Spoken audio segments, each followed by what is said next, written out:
بسم اللہ الرحمن الرحیم۔ بسم اللہ الرحمن الرحیم۔ کتاب بدایت الحکمہ جس کے مصنف محمد حسین طباطبائی، اور اس کے 10ویں مرحلہ کی 12ویں فصل جس کا عنوان ہے کہ حرکت جوہری کا موضوع کیا ہے۔ یعنی جوہری حرکت نام سے پتہ لگ رہا ہے کہ جوہر کی حرکت، اور جوہر ہم نے پڑھے ہیں کہ 5 ہوتے ہیں: عقل، نفس، مادہ، صورت اور جسم۔ اور یہاں اس مرحلے میں ہمارا موضوع ہے جسم، اور ہم نے عرض کیا تھا کہ یہ جو جسم ہوتا ہے مادہ اور صورت کا ایک اتحاد ہوتا ہے، ان دونوں کے ملنے سے جسم بنتا ہے۔ اب جب یہ حرکت ہوتی ہے اس مادہ پر صورتیں آ رہی ہیں، کیونکہ مادہ بالقوہ ہے وہ ہمیں نظر نہیں آتا، مبہم ہے، اور اس کو تحصل ملتا ہے صورت کے ساتھ۔ صورت جب ایک صورت سے دوسری صورت آتی ہے اور تغیر آتا ہے تو ہمیں مختلف چیزیں، اشیاء جو ہیں وہ نظر آتی ہیں اور محسوس بھی ہوتی ہیں۔ تو یہاں پر یہ حرکت کا موضوع کیا مادہ ہے یا صورت ہے؟ اس سے پہلے کہ مصنف حقیقت بیان کرے، 2 اشکال اس نے بیان کیے ہیں، 2 نظریات بیان کیے ہیں جو مختلف فلاسفہ کے گروہ ہیں۔ تو ایک گروہ قائل ہے، وہ گروہ کہتا ہے، پہلا گروہ کہتا ہے کہ مادہ پلس صورت سے جسم بنا۔ تو وہ کہتا ہے حرکت کا موضوع یہ مادہ ہے، اس پر حرکت آتی ہے، کیونکہ وہ کہتے ہیں کہ یہ مادہ محفوظ رہتا ہے، اور اس کی جو حفاظت ہے وہ کون حرکت جو ہے وہ کیسے ہوتی ہے؟ اس پر حرکت آتی ہے، اور جو اس پر صورتیں آتی ہیں ایک جوہر مفارق، مصنف نے جوہر مفارق کا لفظ استعمال کیا ہے، اور یہ ہم پہلے بھی بیان کر چکے ہیں کہ جو جسم بنتا ہے مادہ اور صورت کے ملنے سے، اس مادہ کی علت کیا ہے؟ جوہر مفارق یا عقل یا مجرد وجود، کوئی دوسرا جوہر ہے جو ان کے علاوہ ہے، وہ اس مادے کو وجود دیتا ہے۔ لیکن وجود کس طرح دیتا ہے؟ اس کے لیے ایک علت چاہیے ہوتی ہے جو شریک اللہ، حقیقی علت نہیں ہوتی، لیکن وہ شریک اللہ، ایسے جیسا کہ بیج جو ہے اس سے درخت بننا ہے درخت کی علت بیج ہے، لیکن بیج کب درخت بنے گا؟ جب وہ شرائط پوری ہوں گی، پانی، سورج کی روشنی، زرخیز زمین، کھادیں اس کو ملیں گی۔ تو یہ شریک اللہ ہے، اس کے ساتھ یہ ملتا ہے تو پھر مادہ اور صورت کے ملنے سے جسم بنتا ہے۔ یہ نظریہ ہے کہ صورتیں جو اس مادہ پر آ رہی ہیں ایک کے بعد دوسری صورت، آپ جتنے بھی وجودات دیکھ لیں، انسان، حیوان، پودے، مثلا پودا ہے بیج سے، اس میں دیکھیں ایک صورت ہے، جڑ سے بنتی، وہ ایک یکلخت نہیں ہے، لگاتار صورت در صورت آ رہی ہے، اور آپ دیکھیں ایک صورت سے دوسری صورت کے درمیان فاصلہ بھی نہیں ہے، ایک اتحاد ہے، ایک تسلسل ہے۔ تو یہ جو صورتیں اس مادہ پر محفوظ رہتی ہیں وہ، اور حرکت کا موضوع کیا ہے؟ وہ مادہ ہے۔ یہ پہلے جو نظریہ ایک ہے ان کا یہ عقیدہ ہے۔ دوسرا عقیدہ کیا ہے؟ دوسرا عقیدہ کیا ہے؟ وہ ہے کون و فساد کا نظریہ رکھنے والے۔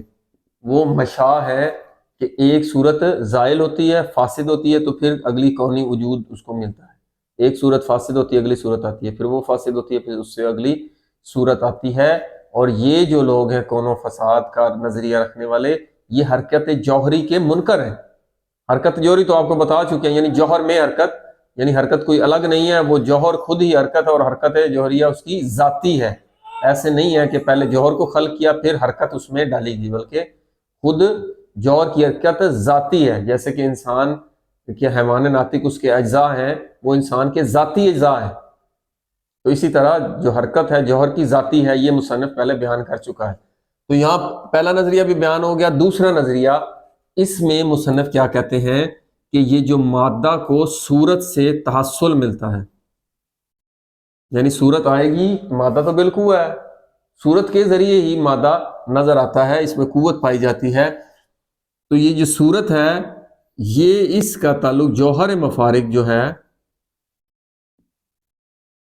ان صورتوں کو اس مادہ پر ایک صورت کے بعد دوسری صورت، اور پھر یہی جو جوہر مفارق ہے، ان صورتوں کو اس مادہ پر محفوظ کرتا ہے، ایک کے بعد دوسری صورت، دوسری کے بعد تیسری صورت، تیسری کے بعد چوتھی صورت.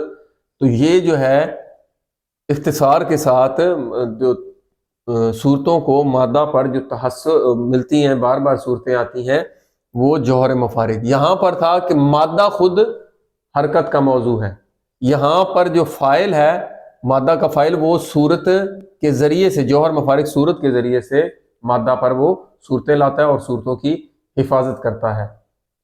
یہ دو نظریے ہوگی. جبکہ مصنف نے کیا نظریہ اپنایا تھا؟ مصنف نے نظریہ اپنایا تھا، اس مصنف کے نظریے سے پہلے ایک بنیادی مقدمہ بیان کر دیتے ہیں. وہ کیا ہے؟ ایک ماہوی فلسفی، یعنی ایک جو شے ماہوی ہوتی ہے اس کا جو موضوع ہے وہ خارجی ماہیت ہوگی، اور جو بھی خارجی ماہیت ہوتی ہے، آپ سینس کیا تھا ماہیت کیا ہوتی ہے؟ ما ہوا کسی چیز کی حقیقت. اس ماہیت کو انتزاع کیا جاتا ہے، نکالا جاتا ہے کسی چیز کی حد سے. حد کیا؟ اس کی تعریف، کامل تعریف اس کی اجزاء. انسان کی حد کیا ہے؟ حیوان ناطق. حیوان ناطق ہی اس کی ماہیت ہے. یہ ماہیت کا ہونا ضروری ہے. یہ ماہوی جو عنوان ہے یہ ماہیت پر آتا ہے.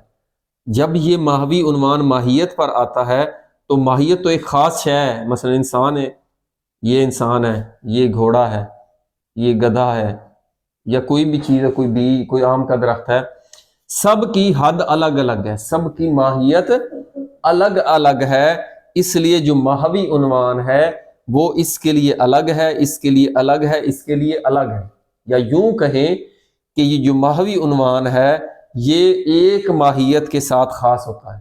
اگر اس کے ساتھ خاص ہے تو وہ اس کے ساتھ نہیں ہوگا. یقلی سادہ یہ اس سے سمجھ آ رہی ہے، کیونکہ سب کی ماہیت الگ ہے، اس لیے ماہوی عنوان سب کا اپنا اپنا الگ ہوگا.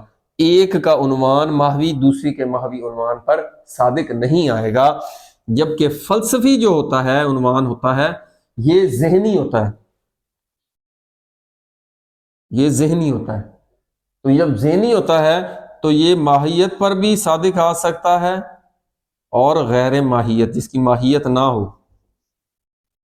مثلا وجود کا عنوان، وجود کا عنوان ماہیت پر بھی صادق آتا ہے، وجود ماہیت کے ساتھ ممکن الوجود، اور غیر ماہیت اللہ تعالیٰ واجب الوجود جس کی ماہیت نہیں ہے اس پر بھی یہ عنوان صادق آتا ہے. دوسرا اس کا یہ نسبی ہوتا ہے.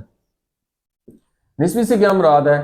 نسبی سے مراد آپ جب بھی نسبت لیں گے تو مضاف اور مضاف الیہ کا ہونا ضروری ہے، تبھی وہ ایک کی نسبت دوسرے کی طرف ہوتا ہے. ایک چیز کی تو نسبی وجود ہو ہی نہیں سکتا. نسبت جیسے ہم نے کہا تھا آسمان اوپر اونچائی کی نیچائی کی طرف نسبت، تو دو چیزوں کا ہونا ضروری ہے، مضاف اور مضاف الیہ کا. کب؟ جب بھی نسبت دی جائے گا. تو یہ فلسفی جو معنی اور عنوان ہیں یہ نسبی ہوتے ہیں. ان میں دو عنوانات کا ہونا ضروری ہے. یہ جیسے مثال اس کے لیے کہ علت اور معلول، یہ جو علت کا عنوان کسی شے پر آ رہا ہے یہ معلول کی نسبت سے آ رہا ہے کہ یہ جو علت ہے کس چیز کی علت ہے. اسی لیے معلول کا جب بھی عنوان آئے گا تو وہ کس کا معلول ہے، اس وجہ سے اس پر یہ معلول ہونے کا عنوان آ رہا ہے. یہ جو مفہوم ہے یہ نسبی مفہوم و معنی ہوگا. تو یہ دو چیزوں کو، ماہوی اور فلسفی، تو ہم یہ عرض کر رہے ہیں کہ ہم یہ جو ماہوی ہے اس کو پہلے سمجھیں. ماہوی جو چاروں قسم کے آراز جن میں حرکت پائی جاتی ہے، کم، یہ ہم پہلے پڑھ چکے ہیں، کم، کیف، عین اور وز، ان چاروں میں حرکت پائی جاتی ہے. پہلی بات تو یہ ہو گیا کہ یہ چار کیا ہو گئے؟ آراز. یہ جو چاروں آراز ہیں یہ ماہوی ہیں، ان کی سب کی الگ الگ ماہیت ہے، الگ الگ حد اور الگ الگ تعریف ہے. تو یہ جو چاروں آراز ہیں ان چاروں کی الگ الگ ماہیت، الگ الگ حد ہے. اس لیے جو اس کا ماہوی مفہوم ہے وہ اس پر صادق نہیں آئے گا، کیف کا عین پر نہیں آئے گا، عین کا وز پر مفہوم صادق نہیں آئے گا. یہ ماہوی ہے. اس لیے مصنف نے کہا ہے کہ یہ کون سے مفہوم ہیں؟ ماہوی۔ اب آپ یہ بتائیں کہ حرکت آراز میں ہو رہی ہے، خود جو حرکت ہے وہ عرض ہے، وہ تو خود ان آراز میں واقع ہو رہی ہے، کم میں واقع ہو رہی ہے، کیف میں، عین میں، وز میں۔ تو بعض جو فلاسفہ قائل ہیں کہ یہ جو حرکت ہے یہ ماہوی نہیں بلکہ یہ کیا ہے؟ یہ فلسفی مفہوم ہے، یہ ماہوی نہیں ہے۔ کیونکہ آپ نے دیکھا ہوگا حرکت، ہم نے جو مقولات پڑھے ہیں، پہلا جوہر اور باقی جو آراز ہیں، کم، کیف، عین، وزن، متا، جد، فعل و انفعال اور اضافت، یہ سب میں حرکت نہیں آتا، حرکت آراز میں شامل نہیں ہے۔ جب حرکت کے آراز میں شامل نہیں ہے تو جتنے بھی آراز ہیں یہ ماہوی کون سے ہیں؟ جو آراز ہیں، ان کی ماہیت ہوتی ہے، اور جتنے بھی آراز ہیں ان کو موضوع چاہیے ہوتا ہے۔ جب یہ عرض ہی نہیں ہے، یہ ایک ماہوی مفہوم ہے، تو پھر یا تو یہ عرض پر یا جوہر پر صادق نہیں کہہ سکتے، چونکہ جو حرکت ہے وہ ایک تغیر ہے، وہ اس کا ایک منظر انتشاء، جہاں سے وہ ظاہر ہوتی ہے، جہاں سے وہ اس کو ظہور ملتا ہے، وہ ایک منشأ انتزاع ہونا چاہیے۔ اب منشأ انتزاع یا عرض ہوگا یا جوہر ہوگا۔ اگر اس حرکت کا منشأ انتزاع جو عرض ہے تو پھر ظاہر ہے عرض جو ہوتا ہے خارج میں خود بخود نہیں پایا جاتا بلکہ موضوع کا محتاج ہوتا ہے۔ اگر حرکت جو فلسفی موضوع عنوان ہے وہ خود جوہر سے ظاہر ہو رہا ہے، اس کا منشأ انتزاع حرکت کا خود جوہر ہے، تو پھر اس کو عرض کی ضرورت ہی نہیں۔ پھر جو حرکت جوہر سے صادر ہو رہی ہے وہ اسی جوہر کا وہ اظہار ہے ایک لحاظ سے، اگر ہم کہیں وہ صفت بن رہی ہے، وگرنہ مصنف کیا کہتا ہے کہ خود جو حرکت ہے وہ اس کی ذات ہے جوہر کی، کہ ایسے نہیں ہے کہ پہلے جوہر کو خلق کیا پھر اس میں حرکت ڈالی گئی، بلکہ حرکت ہی جوہر کی ذات ہے۔ تو یہی مصنف نے اس کے متن میں لکھا ہے کہ وہی اس کی ذات ہے۔ یہاں تک یہ دو مفہومات ماہوی اور فلسفی، یہ دونوں اس کو تھوڑا سا سمجھنے کی ضرورت ہے کہ ماہوی جن کی ماہیت ہوتی ہے اور فلسفی جو ہوتے ہیں وہ مفہوم جن کی ماہیت ہو نہ ہو، ضروری نہیں ہو، ماہیت پہ بھی صادق آتا ہے اور غیر ماہیت پر بھی صادق آتا ہے۔ یہاں تک مصنف نے یہ دو نظریات کو رد کیا، پہلے اس لیے رد کیا کہ آپ اس پہ اگر دیکھیں جو پہلا موضوع ہے اس میں ہم نے عرض کیا تھا کہ اس نے کہا جی مادہ جو ہے حرکت کا موضوع ہے اور مادہ ہی اس کو اصل قرار دیتے ہیں۔ مادہ میں بذات حرکت کیسے پائی جا سکتی ہے؟ مادہ بالقوہ وجود ہے، اس کا موضوع تو عقلی لحاظ سے فاسد ہے، اسی لیے جو صورت ہوتی ہے وہ بذات بالفعل ہوتی ہے۔ کوئی ایسی چیز چاہیے جو ان صورتوں کو ان مادہ پر وہ لائے اور اس کا اتحاد ہو، صورت کا مادہ کے ساتھ ایک اتحاد ہو اور وہ جو صورتیں ہیں وہ اس مادہ پر محفوظ رہیں۔ تو ایک جوہر مفارق، ایک ایسا وجود چاہیے جو ان صورتوں کو ایک ترتیب کے ساتھ اس مادہ پر ان صورتوں کو فعلی کرے، تو وہ جوہر مفارق ہوگا۔ اس لیے پہلا نظریہ تو باطل ہو گیا، کیونکہ مادہ بالقوہ ہوتا ہے، اس پر خود بخود صورتیں نہیں آ سکتی، اس لیے مادہ حرکت کا موضوع قرار نہیں پا سکتا۔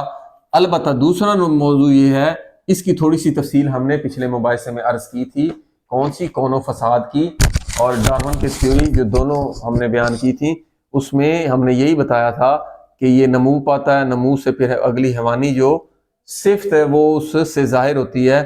ضروری نہیں ہے کہ وہ حیوان پہلے بنے، بلکہ حیوان کی جو خاصیت ہے وہ، اور جو ہر صورت آئے گی وہ صورت کیوں آتی ہے؟ اگر حیوان گھوڑے نے بننا ہے تو اس کی جب یہ والا صورت آئے گی تو اس سے گھوڑے کی صورت بنتی ہے، انسان ہے تو انسان کی صورت بنتی ہے۔ وہ جو طبیعت ہے، مثلا بیج ہے، آم کا بیج ہے، تو اس کی طبیعت اس کو آم کے اجزاء میں اس کو تبدیل کرے گی، نمو دلائے گی، لیکن اس کے جڑ، تنا، پتے آم والے آئیں گے۔ اگر کوئی اور درخت ہے تو اس کے پتے اور اس کے پھل اور پھول آئیں گے، لیکن نمو ہوگی سب میں۔ ایسے ہی انسان میں بھی ہوگی۔ تو یہاں تک یہ مصنف نے یہ ثابت کیا اس میں کہ یہ جو جوہری حرکت ہے یہ حرکت جوہر سے الگ نہیں ہے بلکہ جوہر کی ذات ہے۔ اللہ تعالیٰ نے جب جوہر کو خلق کیا تو حرکت کرتا ہوا خلق کیا، ایسے نہیں کہ یہ جو حرکت ہے یہ عرض ہے، عرض موضوع کا محتاج ہوتا ہے، لیکن مصنف نے یہاں پہ بتایا کہ یہ ماہوی معنی نہیں ہے، یہ فلسفی ہے، اور فلسفی جو ہوتا ہے وہ موضوع کا محتاج نہیں ہوتا۔ تو اس طرح یہ اپنا موضوع حرکت جوہری ثابت ہوتا ہے۔ والحمدللہ رب العالمین۔